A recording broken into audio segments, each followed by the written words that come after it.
Hey guys, Ian here, back with just a quick video. I know I haven't put a lot of stuff up in quite a while. I'll explain in another video, but basically there's a lot going on at the moment. I'm trying to keep my head above the water. I'll get there in the end. Things are looking good, hence this video. Now, like I say, just a quick one. One of the most common questions that I get is, what's the best wildlife photography lens for Nikon on a budget? Now, although this is tailored for Nikon guys, Canon shooters, don't worry, I've got you back on this one too. So, it's a really simple answer, this one. This is the lens that you want to get for a Nikon if you're on a budget and want to get into wildlife photography. The Nikon 55-300 f4.5 to 5.6 VR. Now, I no longer have this lens, which is why the video is in this format. I'm just going to run you through some stuff and show you some sample images. But yeah, I can still explain how it was because I have a good memory. It's entirely made of plastic on the outside with some metal components. The focus, the mounting ring is actually metal. Now that is incredibly important because that's a really high quality feature. So the mounting part that goes onto the camera is metal. So it should be metal on metal. What's really good about that is it's also got a little rubber gasket, just like the professional lenses, to be fair. So just a little bit of, it's not weather sealed, but it's got a bit of weather sealing. So that's quite nice. It comes with a lens hood, which is very good for keeping out the flare and also protecting your lens. Just a quick touch on that. If you've just started photography, there's a strong chance you've got a bundle, you know, from any shop, and you've got the camera, maybe a bag, maybe this, that, and the other, some accessories. If those accessories are filters, honestly, play around with them if they're creative, but don't put the UV filter on. People might try and tell you to do it to, you know, keep your lenses safe. They will be incredibly cheap filters. They will not be very good glass. They will impair the quality of your photos, and that doesn't help when you're still trying to learn, because once you start looking closely, you might think, oh, hang on, these are a bit fuzzy, a bit soft. Why? And you could be running in circles trying to work out, and the answer's right in front of you. I'm not a massive fan of UV filters for protection. I'll explain in another video if people want me to, but I won't ramble on. So, it's entirely made of plastic. It's pretty robust. I don't baby my gear. I use it quite heavily. You know, that's what it's there for. I get the shots how I do. I did drop mine quite a bit. I bashed it quite a lot. Took it through airports, took it through train stations, took it around the world. Yeah, it got bashed up. I dropped it a lot of times onto rocks, concrete. The only damage I ever got was cracking the very end of the lens, the little plastic rim, just here. And all that meant was that I couldn't put a hood on it anymore, or a filter. But again, I cracked that because I had the hood on it. Otherwise, yeah, I probably would have done some damage to the lens. It still worked though, absolutely fine. Now, it comes with VR, which is very good, especially when you're learning, because what that will allow you to do, if you're at a very beginner stage, is get ahead of yourself and then go backwards to work out what's going on. Because VR basically allows you an insane amount of error, basically, because it will keep shots that would be blurry, make them crisp. Not all of them, but more on that later. But yeah, it just allows you to get out, get some half-decent shots, and then work backwards and try and work out, right, how to improve them, how would I do this without VR, what does VR even do, and so forth. Next, most importantly, it's the focal length, okay? Or the focal range, 55-300. Now, most kit lenses that come with your cameras, if you buy it in a bundle, it's an 18-55. Even similar with Canons as well. Now, what's really good about that is you buy the camera, the 18-55, and then this, and you've got 18 all the way to 300 with two very small, compact, lightweight lenses that didn't break the bank. And that's an incredible, you know, that's anything from wide-angle landscapes to zoom-in wildlife photography, etc. Also, having 55-300 in one lens allows you quite a lot of play just with that one lens. And I'll explain that later as well with a few photos. But yeah, far and away though, the point I would stress with this lens is the price. Brand new, which has got 3 random eBay listings here, £169, £167, £167 again. And then if you want to be an absolute nutter, £528.99. for the same lens. Anyway, don't do that. But yeah, so fantastic shot. These are all, well, that one's from France, that one's from the UK, that one's from the UK, and so forth. You know, they're not grey market imports, they are UK sellers. There you go. More importantly though, second hand, I've seen these go for £80, £90, less than 100 quid consistently. And like I say, they're pretty tough, they're probably fine. Test them out first though. So yeah, let's just speed this up a bit and move on to the photos. Now, I'll stress these are old photos. I had this lens, well, I got this in late 2011, I think. So these are fairly outdated. So I've just got it into 4 simple little folders just to explain easier. Now, the first one is, let's go with quality, okay? Just how decent is it? Answer, pretty decent. Okay, this is a shot of a common tern, just flying away. It's not the most original shot, it's not the most creative shot, but why I've chosen it is I want to show you the out of focus areas, the bokeh. Now, this was shot at f7.1 actually, so not even wide open. Stopped down a bit, so it's got a bit more depth of field. But even still, look at the out of focus background. The bird is absolutely tack sharp, it's not bad, especially for this lens. And the background is nice and blurry. Nice highlight flecks here and there. That's not a bad shot, quite decent quality. Right, moving on to a very grumpy seagull. Same again, this one is wide open. This is fairly close proximity as well. We all know seagulls, they're not too bothered.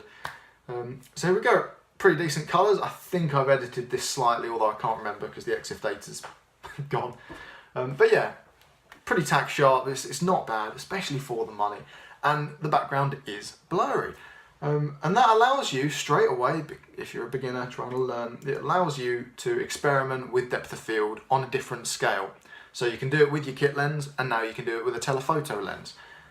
Because of course, zooming in, increasing your focal length will exaggerate depth of field.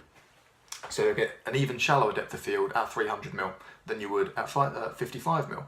And again, you can play with that in the same lens. So yeah. And then the next one, this is a crop sensor lens, okay? So this is less of an issue, but still very relevant. This is just some seagulls in the air at 55mm, but there is absolutely no vignetting whatsoever. If you don't know what that is, vignetting is when you get dark corners, basically, because you can actually see the inside of the camera or the inside of the lens. On a lot of full frame and, ironically, expensive lenses and cameras, vignetting is quite a big issue.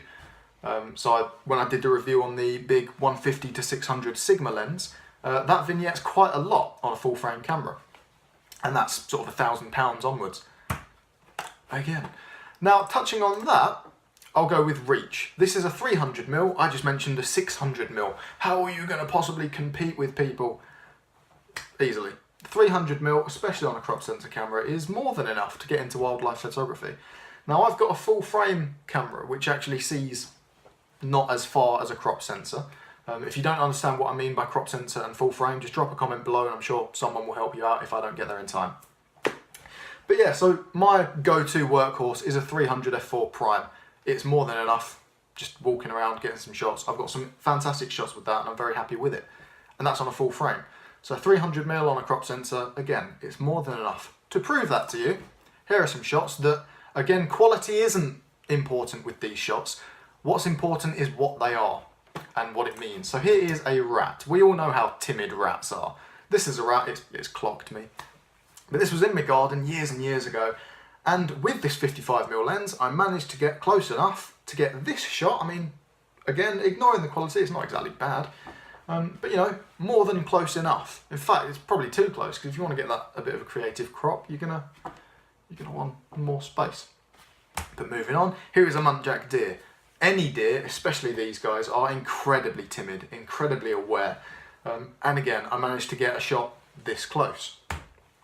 Here is a long-tailed tit. If you don't know birds, these guys are smaller than a ping pong ball, a table tennis ball. Absolutely tiny things. They weigh about 8 grams. They're really, really small birds. But here we go. That's a good enough shot to say, hey, a long-tailed tit. And again, here's a jay, one of my favourite birds. Really intelligent things, so it's rare that you'd be able to get this close, but again, sitting in a hedge, waiting for a local one. I think some people have dropped some hazelnuts, can't quite remember. But there it is, close enough to get that shot. All of these photos are straight out of camera as well, just to stress. And here's a heron that saw me. But again, close enough to get a good enough shot. And then back to the wrap. So as far as, you know, oh, is 300mm far enough? Oh, don't I want a big lens? Nah, you'll be fine. You really will. Especially bearing in mind that with a crop sensor camera, a 300mm gives you the same view of approximately 420mm. Putting that into layman terms, it means that your camera with this lens sees the same as a 10 magnification pair of binoculars. So that's not bad. Now, next one, similar to reach, is usability. Using this lens, what can it be used for? Now, the answer to that is quite a lot of things. So being a 55-300, you can use anything from landscapes, you know, landscape shots, playing around with that. This is 55mm, just a winter sun shot. To other things, just lose my words there. So this in the distance is a common lizard, really small thing, smaller than a pencil in length and very, very thin, probably about the same thickness. Now, with a lot of patience and a lot of trial and error, I managed to get this shot, again, straight out of camera. Manually focusing at 300mm, shortest distance, the minimum focus distance, you know, how close you can get, is actually quite impressive with this lens. So you can start playing around with macro. Now, again, for beginners, that's fantastic because it means you don't have to start, you know, oh, I need this lens, oh, I need this lens, oh, I need this lens. Suddenly you've got a £10,000 shopping list. That will always happen though. But yeah, so macro, you can start getting into macro with this. Another thing, which is a big priority for a lot of people that buy a camera, is to see wildlife. There you go. So this is an osprey, one of my all-time favourite animals. This is the first time and one of the only times I'd ever seen one. Now, just seeing it made my year, let alone getting a shot that is clearly an osprey. Now, this is only a 300mm, and this guy was miles and miles away. But again, out of the camera, I managed to get that. And I was able to show people that I saw an osprey. There's another one as well, you know, and it's clearly an osprey. There we go. So it's perfectly usable to get identifiable shots, even quite far away. And this was on a D7000, so 16 megapixels. Not a huge sensor. Modern cameras have much larger sensors, to be fair. And then finally, AF speed. The speed of this lens was very impressive, I must admit. It's not an internally focusing lens, so it will sort of go in and out and twist as it focuses.